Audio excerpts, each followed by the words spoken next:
ఓకేనా. భారీ వర్షంలో కూడా మెలియాపుట్టి మండలం నుంచి చీపురుపల్లి గ్రామం నుంచి ఈరోజు భారీ వర్షంలో వందలాది మంది కలెక్టర్ ఆఫీస్ దగ్గరికి రావడం జరిగింది. 2008లో ప్రారంభించినటువంటి ఆఫ్షోర్ రిజర్వాయర్ పనులు ఇప్పటికీ పూర్తి చేయలేదు. పూర్తి చేయకుండా వీళ్ళు పర్సంటేజీల కోసం కాంట్రాక్టుల దగ్గర ప్రజాప్రతినిధులు డబ్బులు తీసుకుంటున్నారు తప్ప ఆ సమస్య పరిష్కారం చేయడం లేదు. ముందు నిర్వాసితుల సమస్య పరిష్కారం చేయాలి. నిర్వాసితుల సమస్య పరిష్కారం చేయకుండా ఒక పక్క పనులు ప్రారంభించి డబ్బులు కేటాయిస్తున్నారు. ఆఫ్షోర్ నిర్వాసితులకి 40 కోట్లు కేటాయిస్తే వాళ్ళు అన్ని సమస్యలు పరిష్కారం అయ్యి వాళ్ళు హ్యాపీగా బ్రతకడానికి అవకాశం ఉన్నా కూడా 17 సంవత్సరాలుగా రాష్ట్ర ప్రభుత్వాలు ఆఫ్షోర్ నిర్వాసితుల పట్ల నిర్లక్ష్య వైఖరి అవలంబిస్తున్నారు. ఇది మంచి పద్ధతి కాదు. దశల వారి పోరాటాన్ని ఉధృతం చేస్తాం.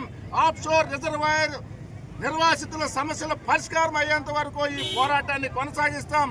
కేంద్ర మంత్రిని రాష్ట్ర మంత్రిని విజ్ఞప్తి చేస్తున్నాం. వెంటనే మీరు స్పందించాలి. నిర్వాసితుల సమస్యలు పరిష్కరించాలి. నిర్వాసితుల సమస్యలు పరిష్కరించిన తర్వాతే ఆఫ్షోర్ రిజర్వాయర్ పనులు ప్రారంభించాలి.